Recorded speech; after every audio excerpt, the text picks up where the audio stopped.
பாரினில் எனக்கு பசி தீர்க்கும் பெரு விருந்தே தமிழ். பூர்வீகம் முழுக்க பிணி தீர்க்கும் மருந்தே தமிழ். பன்மொழி அடுக்கத்து பேசிடும் தாய் மொழியே தமிழ். எம்மொழி ஒன்றே வன்னிருள்ள கற்றும், எம் மொழி ஒன்றே வன்னிருள்ள கற்றும் தன்னிகரில்லா தமிழ்.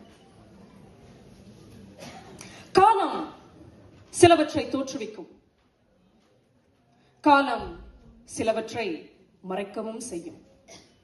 காலம் மரபு நிலை வரலாற்றை குழி தோண்டி புதைக்கவும் செய்யும்.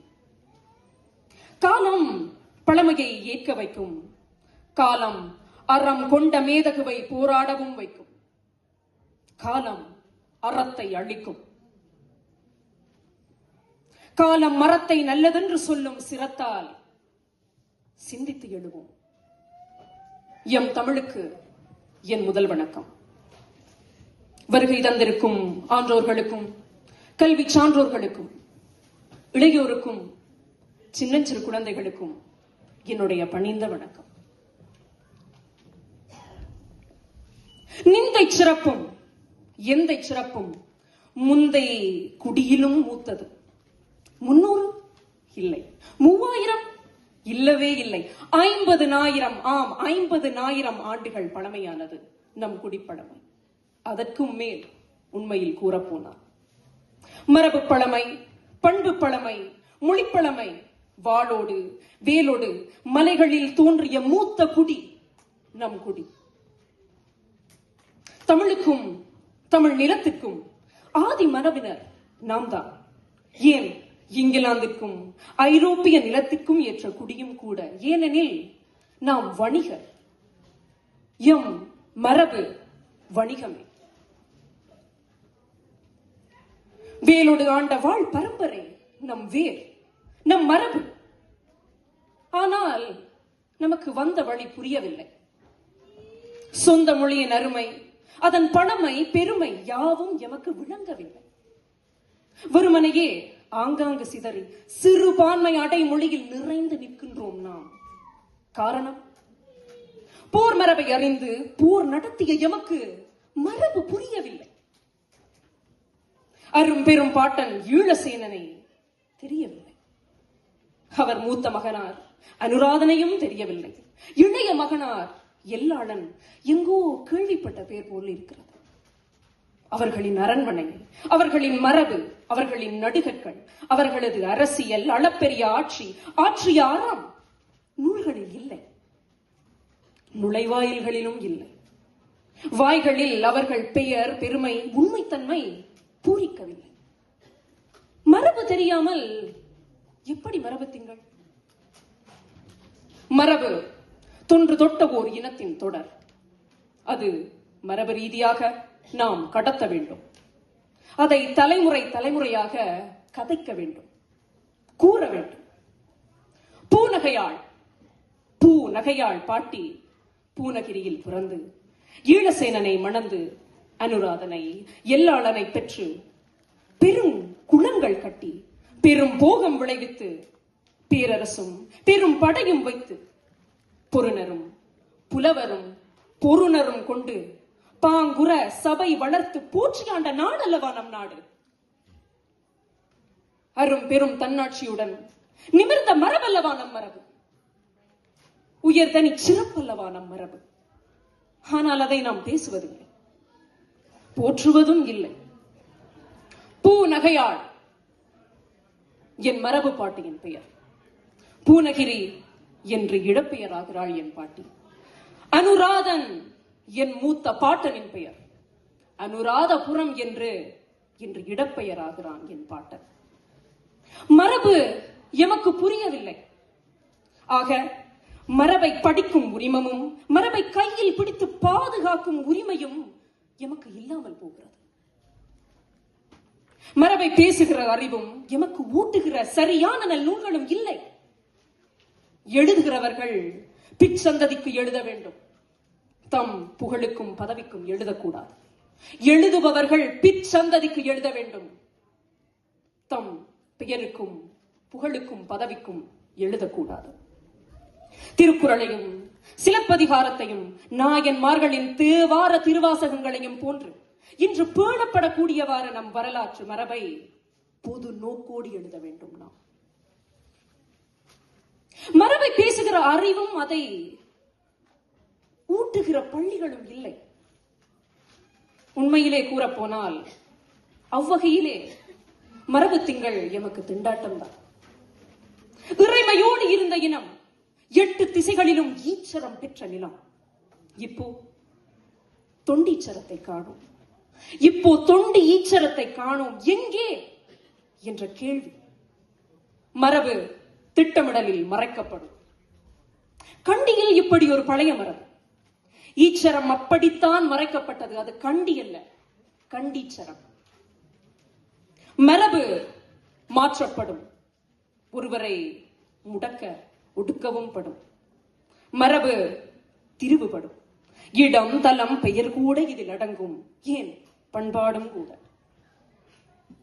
கதிர்காமம், எழுகாமம், பனங்காமம், கொடிகாமம், நொச்சுக்காமம், வலிகாமம், சிட்டுக்காமம், தொழுகாமம், மீன்காமம், அழகாமம், பலகாமம். காமம் என்பது மக்கள் இணைந்து வாழ்தல், இணைந்து இருத்தல் என்பது மரபு. அதனால் அது இடவாக பெயராக உருப்பெறுகிறது. நொச்சியாகம, வலிகம, அழிகம, பழுகம, அழுகம என்று மரபு மாற்றப்படுகிறது. காமம், கமம், கமக்காரன் என்று பெயர் பெறுகிறது நம் உயர் மரபு. காமம் என்ற வேரில் இருந்து கமம், கமக்காரன் என்ற சொல் மரபு பிறக்கிறது. இது எம் உயர் திரு செம்மொழிக்குரிய ஒரு சிறந்த பண்பாகும்.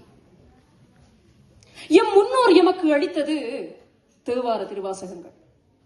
அதன் மரபு எமக்கு புரியவில்லை. அவை எதிரியை விரட்டவும், தமிழின் உயர்வை, அதன் மரபை எதிரிக்கு உணர்த்தவும் வீதிதோறும் பாடியவை மட்டுமல்ல, எதிர்ப்பை எடுத்து சுட்டி காட்டியவையும் கூட. தமிழோடு இசை பாடல் மறந்தறியேன் என்று அன்றே அடிமை நிலைக்கு எதிராக பாடப்பட்ட பாடல் இது.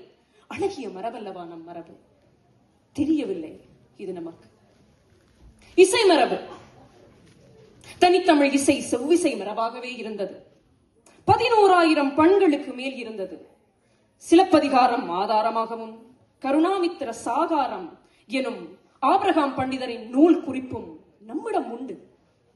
ஆனால் 13ஆம் நூற்றாண்டில் புரந்தரதாசர் காலத்தில் தமிழ் செவ்விசை மரபு கர்நாடக சங்கீத மரபாக மாற்றப்பட்டது. இதை நாம் சிந்திக்க வேண்டும். இப்போது எம்மிடம் இருப்பது வெறும் 23 பண்கள் மட்டுமே. இப்போது எம்மிடம் இருப்பது வெறும் 22 பண்கள் மட்டுமே.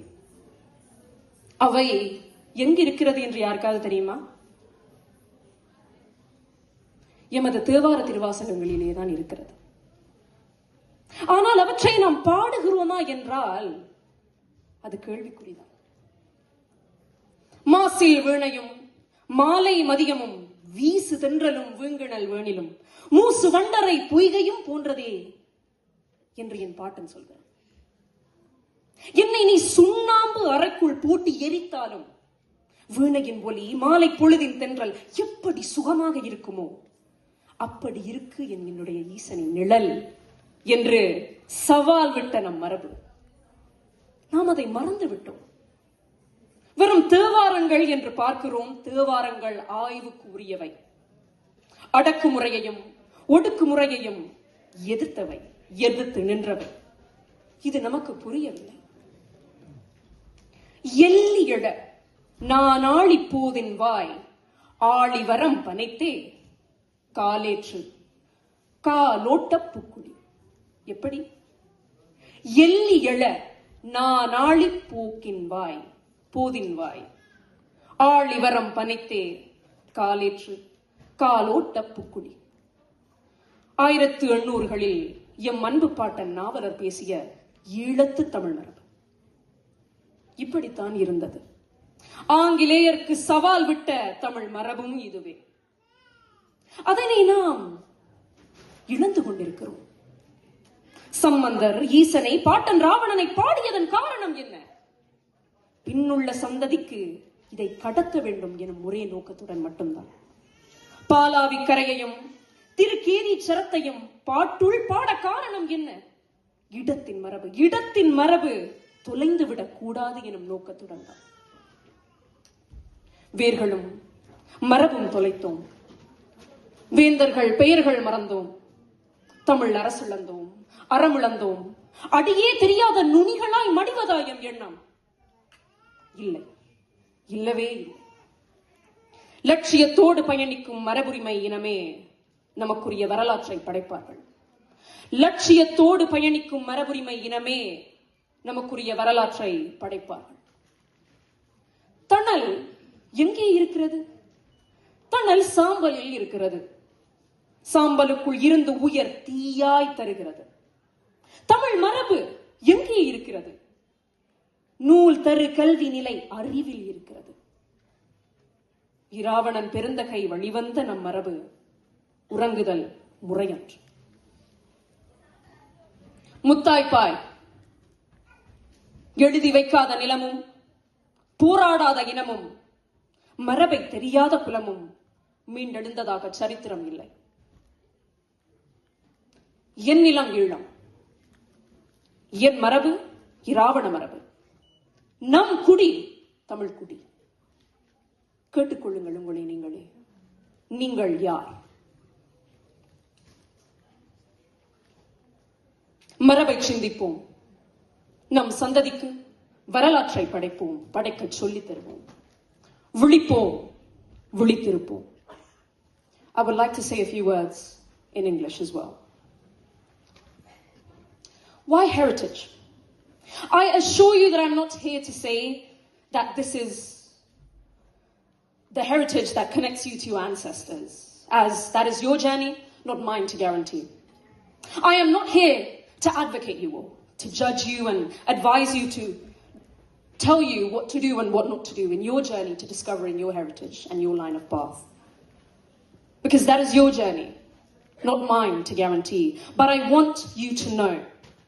I want you to know that I am here to simply remind you who you are and how far we have all come. Both my parents descend from a land far from where we stand today. A land they can recall like the back of their hand. A land they saw as the foundation for all of their dreams. But today, they stand right before you as testament, far away from the place that they once called home, because home welcomes with warmth and love, and those four walls just couldn't. It was made of bricks and cement, not boons to endure fire of cannons. It was surrounded by grass blades, blunt, not sword blades, razor sharp, with helmets, camouflage and weapons to defend, to protect and give them a restful night or day. Restless, absolutely restless they were. And now, there is that land, which stands in history. It looks back and it finds clones of its own, because history repeats itself. It looks forward and watches itself in its sealed fate repeat again and again and again across the globe like a rock on rippling waves, because history repeats itself. We see it, we live in it. History repeats itself miserably. And to question that, you should know who you are. What brought us this far, and what makes us, us. So there's no one, absolutely no one, that could tell you otherwise, to stop you in your tracks. Nature is my friend. History is my guide. Life is my philosopher. விழித்திருப்போம். வாய்ப்பளித்தமைக்கு நன்றி.